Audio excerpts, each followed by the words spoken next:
Et c'est parti. Voici le président, le professeur Maurice Kamto.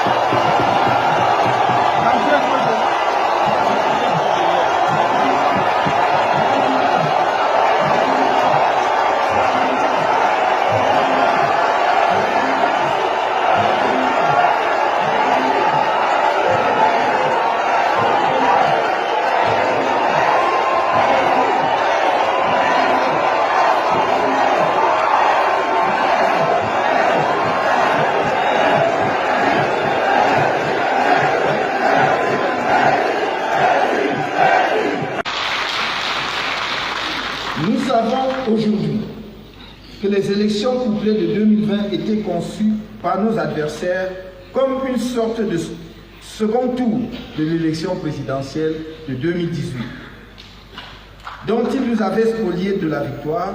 Leur objectif était de tout mettre en œuvre pour nous humilier électoralement afin de montrer que nous ne pouvions pas avoir gagné le scrutin présidentiel, qui leur restera à la gorge toute leur vie. Mes chers amis, notre parti est sorti moralement et politiquement gagnant de ce boycott de 2020.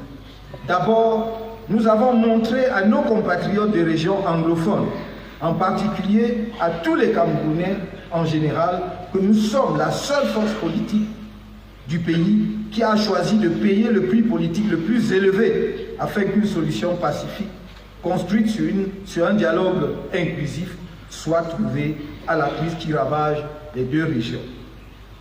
Et je puis vous dire que ce message politique a été bien entendu, si j'en juge ne serait-ce que par le nombre impressionnant de nouvelles adhésions au MRC entre 2020 et 2023. Ensuite, notre mot d'ordre de boycott a été suivi massivement par les électeurs.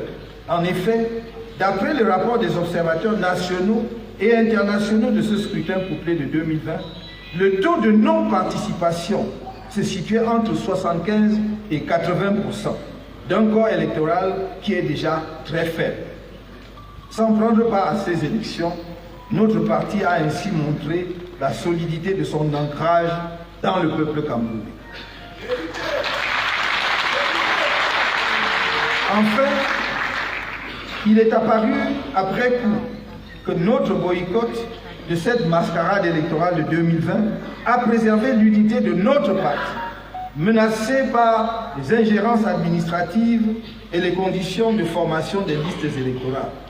En effet, l'ouverture à ce que l'on a appelé alors les membres de la société civile et aux personnalités indépendantes avait frayé la voie à des opportunistes politiques sans conviction ni loyauté envers notre parti.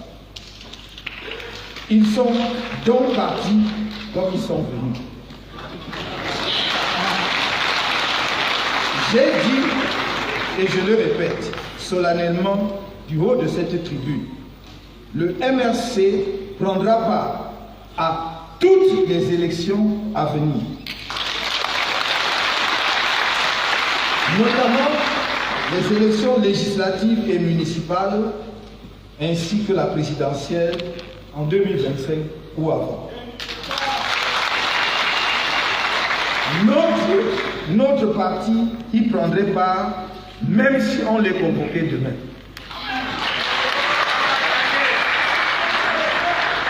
Je ne peux rien faire pour ceux que cela dérange, qu'ils ne perdent pas leur temps à mentir aux Camerounais, que nous ne pourrons pas prendre part à l'élection présidentielle parce que nous avons boycotté les élections de 2020. Je dis et je le répète, nous participerons à l'élection présidentielle, même si elle était convoquée demain.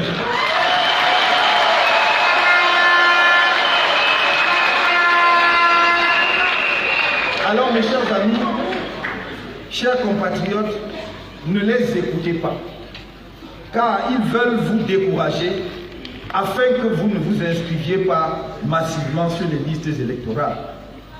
Ils ne veulent pas que vous alliez voter pour libérer notre pays et mettre en mouvement le train glorieux de la Renaissance nationale. Dites-leur qu'ils ne vont plus vous avoir avec leurs mensonges. Que le changement passera par chacun de vous dans la paix et par les yeux.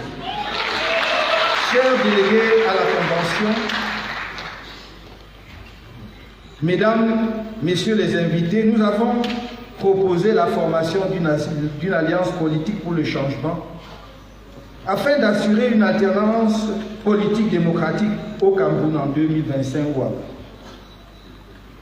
En me reconduisant à la tête de notre parti, la 3e convention ordinaire du MRC a fait de moi le candidat de notre parti à la prochaine élection présidentielle.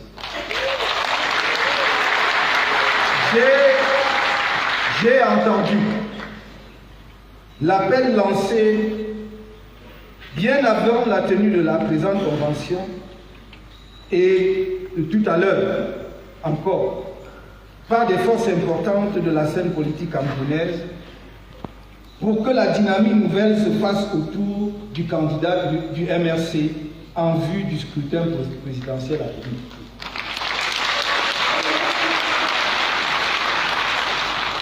J'ai l'honneur d'annoncer ici que j'accepte d'assumer la mission historique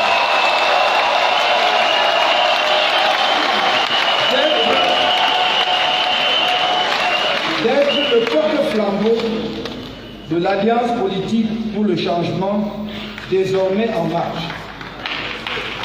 Je suis très reconnaissant et fier d'être le candidat de cette alliance à l'élection présidentielle, candidat du consensus, si les uns et les autres nous rejoignent, de la vérité, de la paix, de la justice et de la réconciliation dans les régions anglophones du nord-ouest et du sud-ouest, au sein d'une nation réconciliée, y compris avec les esprits de ceux qui ont porté notre pays sur les fonds baptismaux.